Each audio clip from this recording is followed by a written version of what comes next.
Et bonsoir à tous. Dans cette petite vidéo tuto, je vais vous expliquer comment fonctionne le Turf War. Donc le Turf War qui est un combat de guilde, c'est-à-dire que par un système de cellules, on va pouvoir attaquer différents territoires. Et ces territoires, certains sont classiques, comme entre guillemets celui-ci, où il va apporter déjà de la monnaie de guilde et 3000 cartes rares.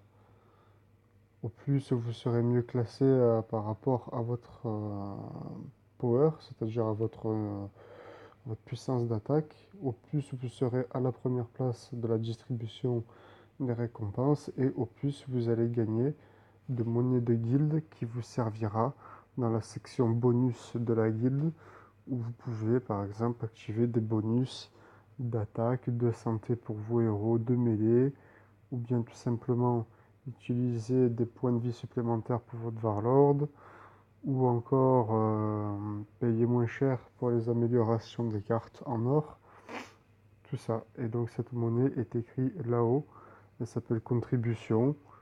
Voilà, vous pouvez en stocker jusqu'à 200 000, je vous rassure, ça ne m'est jamais arrivé. Donc, la première chose à faire avant d'activer une guerre de guilde, c'est d'abord de regarder ce qu'ont écrit les officiers. C'est-à-dire, les officiers, vous êtes par exemple simple membre, et l'officier, donc qui est plus qu'un simple membre, indique généralement les cellules que l'on doit attaquer. Là, par exemple, mon officier m'explique qu'il va falloir qu'il se coordine ou qu'ils se synchronisent avec leur allié pour savoir quel territoire on va attaquer. Donc pour l'instant, on n'attaque pas. Néanmoins, on va quand même aller dans le turf war pour vous expliquer. Donc toujours regarder les consignes des officiers avant même d'attaquer. Donc là, les cases vertes qui sont ici, ici, et etc. définissent l'endroit par lequel on va pouvoir commencer à attaquer les territoires. C'est-à-dire que par exemple en E3, je ne peux pas attaquer. Je suis obligé de passer par une des cases vertes, où là j'aurai attaque. Ensuite, il y a des bâtiments un peu spécifiques, comme par exemple l'usine, Factory, qui est toujours un A4 d'ailleurs. Celle-là, si on arrive à la capturer, en plus des monnaies de guilde et des points d'influence pour la guilde qui servent, eux, à augmenter par exemple le nombre de points d'attaque que vous pouvez utiliser pour améliorer vos héros temporairement via vos monnaies de contribution. On va pouvoir gagner aussi donc ce qu'on appelle des poussières d'or. Ces poussières d'or qui servent, comme vous le savez, à booster les héros. Mais aussi, on peut attaquer par exemple en C3 la mine à gemmes, donc qui vous permet d'obtenir des émeraudes qu'on utilise pour les invocations, en plus des points d'influence et des points de contribution. On a aussi la porte des enfers, là c'est plus des cartes épiques pour sa spécificité. Voilà, là aussi c'est des cartes épiques, tout ça. Donc supposons que mon officier me dit en A4, vous attaquez pour essayer de capturer ce territoire. Ici on a tous nos héros. Tous nos héros. Donc en général quand on attaque, la plupart du temps on sélectionne tous nos héros.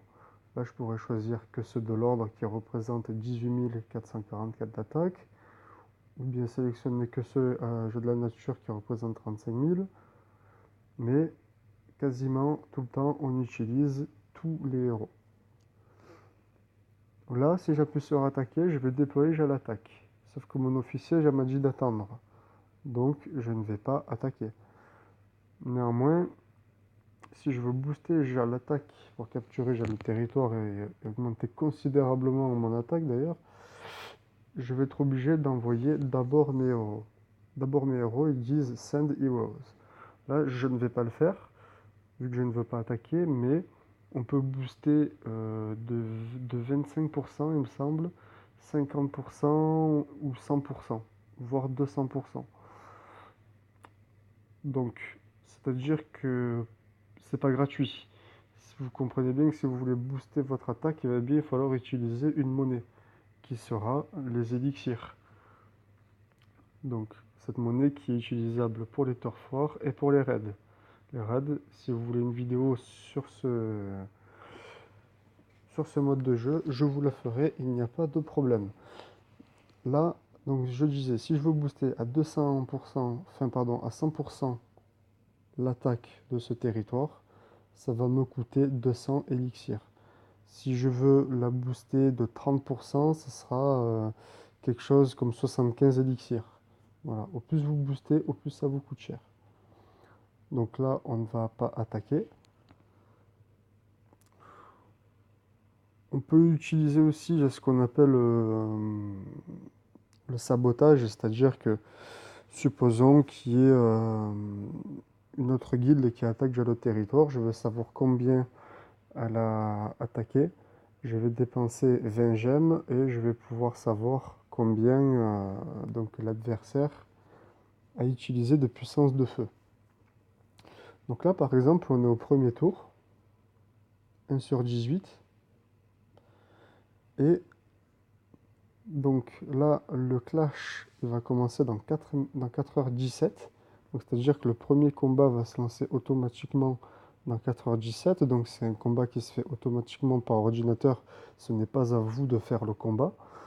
Et les récompenses seront remises dans 22 heures, c'est-à-dire que dans 22 heures, on recommence, on réattaque, on réutilise des élixirs ou non, selon les instructions des officiers ou à sa propre initiative. Et à chaque fois, il y a des tours comme ça, jusqu'au tour 18. Et quand vous arrivez au tour 18, c'est la récompense finale qui est en général beaucoup plus élevée que celle que vous allez toucher d'habitude. Et on attend un temps du style 24 heures avant de relancer un turf war qui sera différent.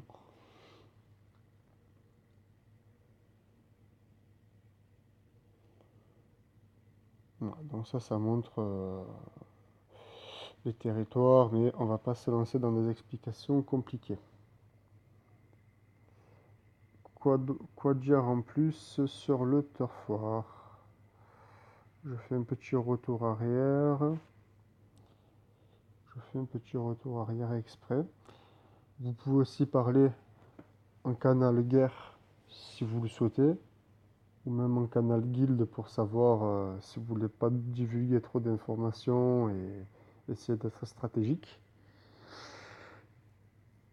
Je pense qu'on a fait le tour des explications pour le turf war. S'il y a des informations qui vous manquent, n'hésitez pas à me le dire en commentaire, je viendrai vous répondre. Sur ce, je vous dis à bientôt pour la prochaine vidéo et à bientôt sur Mighty Party.